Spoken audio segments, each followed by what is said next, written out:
So how do I deal with stress? Question that I ask myself, and this is the answer. Make it into manageable steps. What up, guys? Normally I don't do chocolate. Bruh, this guy's lying. He But, means full chocolate. I'm gonna go ahead and do one right here. A little bit AMSR, SMA, ASMR.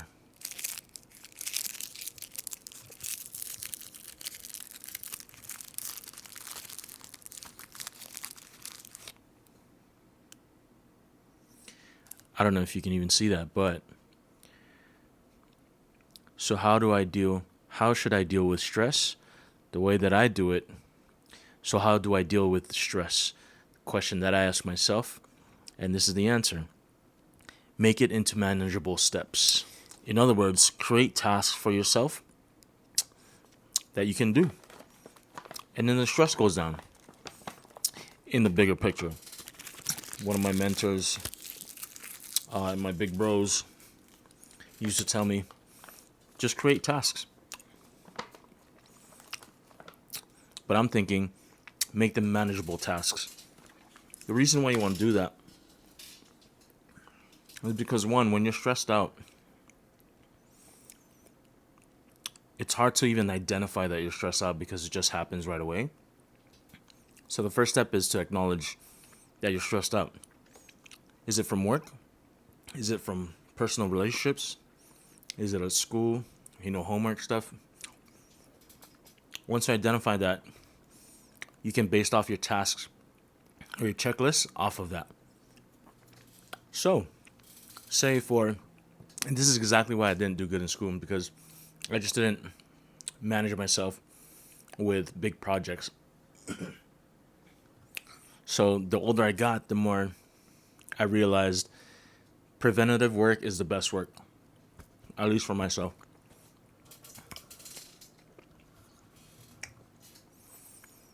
For schoolwork, I'd always wait like the last minute to do that, to do any kind of schoolwork. I'll do, like, if it's a big project, I'll take like the last 2 to 3 days before it's over or due. Or if it's just homework, I'll wait till like the end of the day or in the morning to do it. And it's so defeating when you could have done a way better job, but you didn't. That's kind of like the majority of my school life.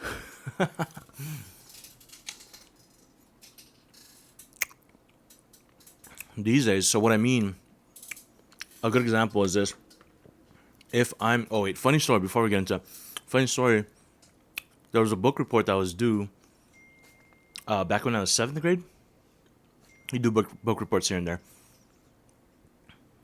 I didn't do I didn't do any work at all. So the night before,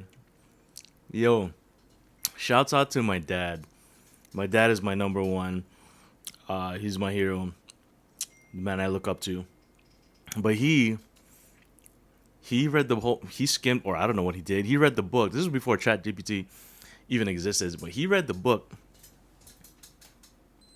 or skimmed through whatever it is, and he wrote the whole he wrote the whole book report for me. And he told me, study this, look at it, and make sure you know the content or whatnot. But he created that whole thing. He saved me, literally and figuratively. Anyway, these days when you're stressed out, what is causing you to stress out? Is it because you don't have enough of one thing, or is it because of time management? For myself, it's mostly time management. And so if I'm stressed out about homework or a big project, preventative work, like I said, is best for myself. And so I would now create tasks for throughout the week and make sure everything's done in a timely manner.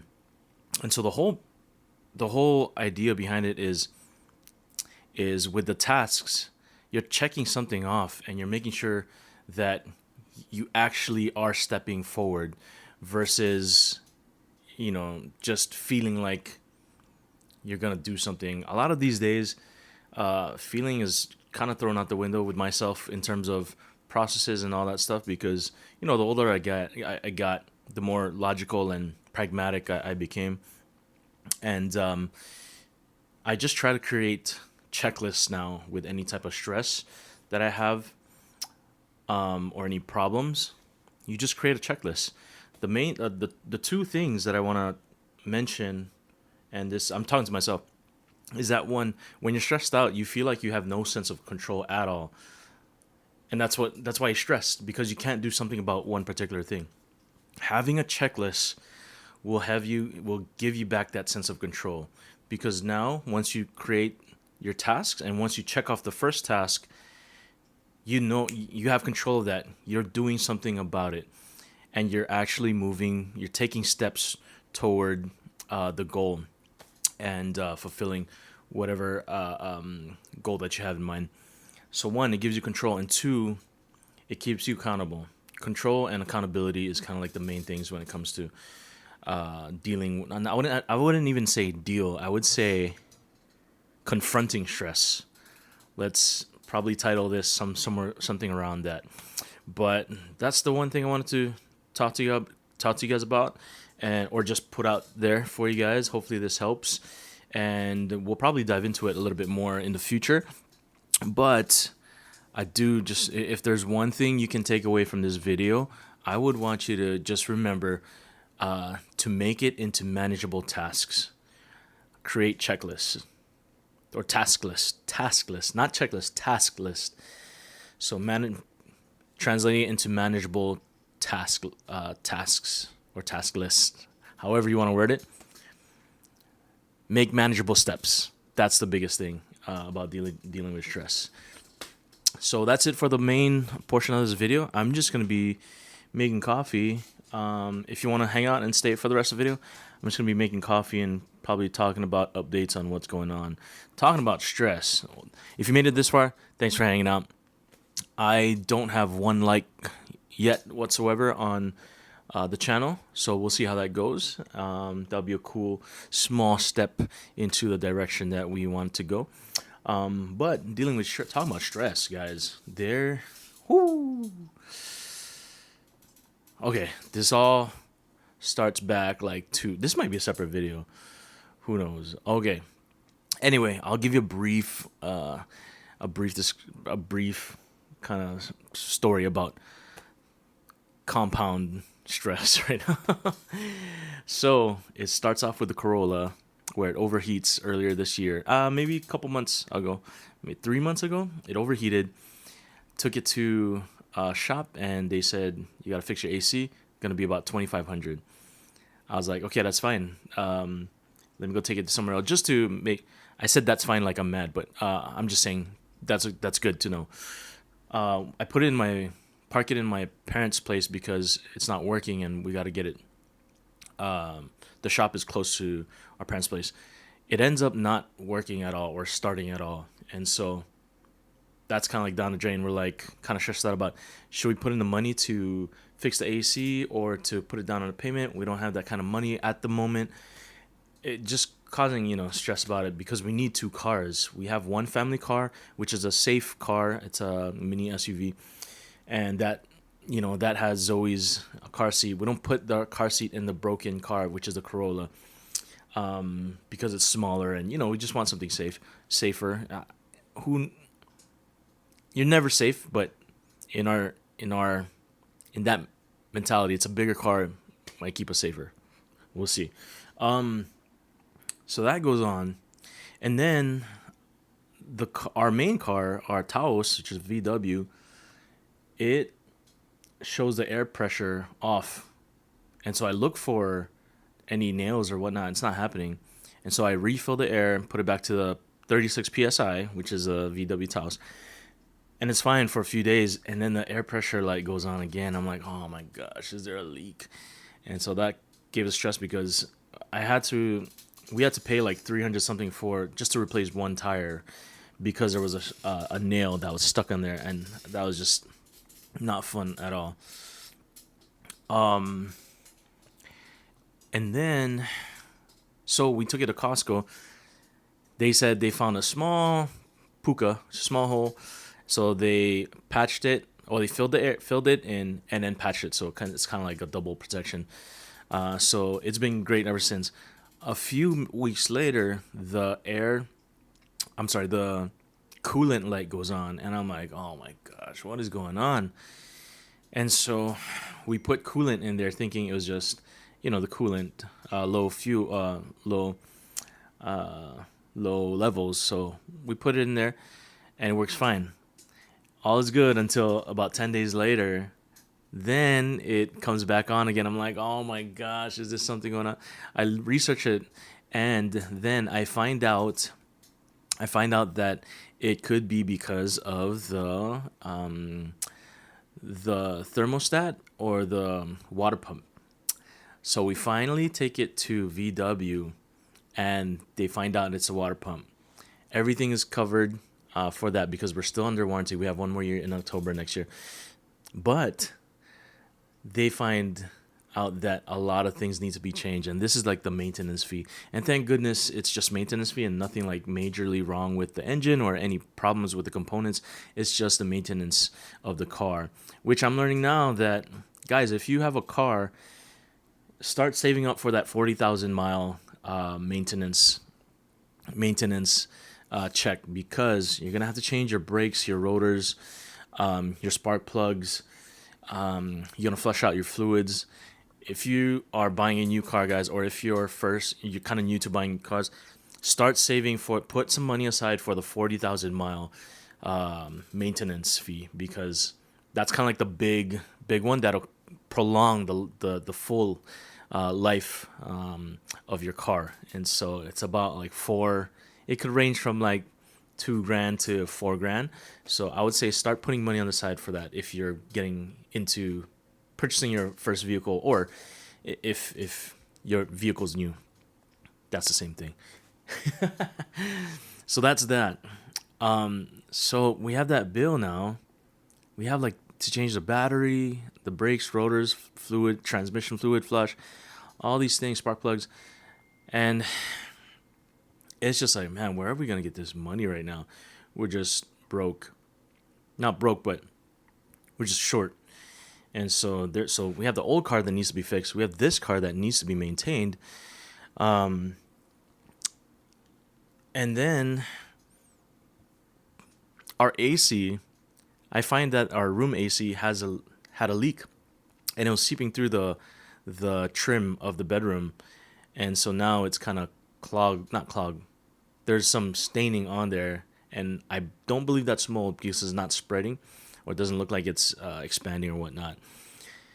So our AC is broken, which is kind of like one of the main things we need for Zoe, because she sleeps a lot better when the AC is on, because she has eczema, and it just makes her feel better. She doesn't scratch as much.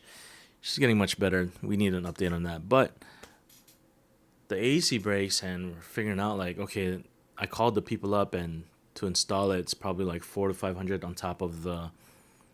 It could be $400 to $500 because it's on a window. So it's on a window. It's installed in a upstairs window, so it could be more. The AC itself, they recommended one, but we were looking into others, and they said, yeah, just let us know whenever you guys want to do it. And so that's another $400 or $500 for the AC, for the good one, and then for them to service it, install it, and whatnot. So we got the first car, we got our main car, we got the AC, and then last one, guys.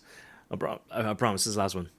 The last one is that our water heater is leaking, and that it's causing damage around the closet that it's in. And so we got to get that fixed. What I can say about that is that God's timing is good, because downstairs where our neighbor is, it's vacant at the moment, and our water heaters are together. And so in order for them to fix it, they need to unhook the water hoses and whatnot, and then clean it up and fix whatever they need to fix, any water damages, and then put it back in. No one's there downstairs right now, which is such a blessing, because it would be such an inconvenience for the people downstairs not having water or hot water for, I don't know, a few days. So I'm just like, man, I'm just thanking God that it's, His timing is good. While, with all of this, I was in VW. They're telling me about the pricing. I was just thanking the Lord because I know I'm in good hands. I just thanked Him for, we don't even deserve the cars that we drive. We don't deserve any of it. But because He's provided us that, and He's just so gracious, that's the mentality and values, as I said on my IG, that I want to instill in this household, in this Biznar household. And so I never want to leave that posture of thanksgiving, because once you leave that posture, once you leave that pocket, you begin to think that you deserve things. And so that's one of my life lessons, and one of the lessons I'm going to teach my kids. I have a lot more life lessons that I keep in my mind, values that I have in my head. We'll go through them as the channel goes along, but that's one of them. And so I was just thanking the Lord, and I told Josh last night, like, this is actually a good thing, because the timing of it is good. Like, no one's downstairs. The way that the way that things are progressing, it's just like they were supposed to come like a day later after I called, just to inspect. But because they're so close by, the company, the guy messaged me and he was like, yo, shouts out to Mac. Mac messaged me, and then he was like, hey, you want me to come by? I'm right there, and it's at the end of the day, but if you're okay, I can come check it out. So I said, oh yeah, that'd be perfect.